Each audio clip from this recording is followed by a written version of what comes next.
भगवान की प्राप्ति तो देखो एक भूत से हो गई तुलसीदास जी को। काशी में गंगा पार करके शौच जाते थे तो जो शौच का बचा हुआ पानी होता था ऐसे फेंक देते थे और उस पेड़ पर एक प्रेत रहता था। प्रेत अपवित्र पानी पीता है तो कई दिन पीने के बाद वो तृप्त हुआ और प्रकट हो गया। तुलसीदास जी से कहा कि अब आप जो चाहो हमसे मांग लो। उनका आप कौन हो? उन्होंने कहा मैं प्रेत हूँ। तो बोले मैंने तो आपकी आराधना की नहीं। तो उन्होंने कहा आराधना नहीं हुई पर अनजाने में आराधना हो गई। आपने जो अपवित्र पानी फेंका उससे मेरी तृप्ति हो गई। अब आप बताओ क्या? तो उनका सिया राम के दर्शन करा दो। क्या इतनी सामर्थ्य?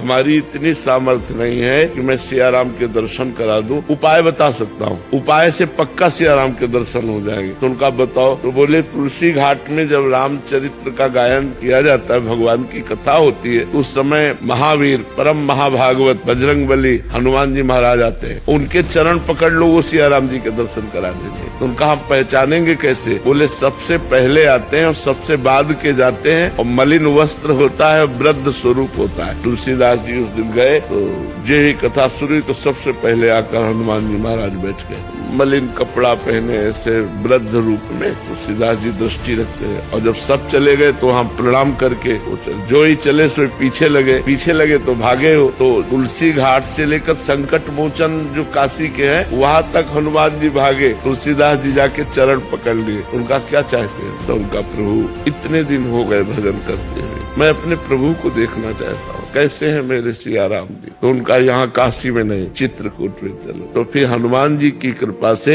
श्री लक्ष्मण जी और श्री राम जी का साक्षात्कार चित्रकूट में श्री तुलसीदास जी को हुआ। तो हम ईमानदारी से संपूर्ण भावना से भगवत भावना से यदि सेवा करें तो कहीं भी सेवा करें वो भगवान को ही पहुंचती है, क्योंकि मूल में सबके भगवान विराजमान है।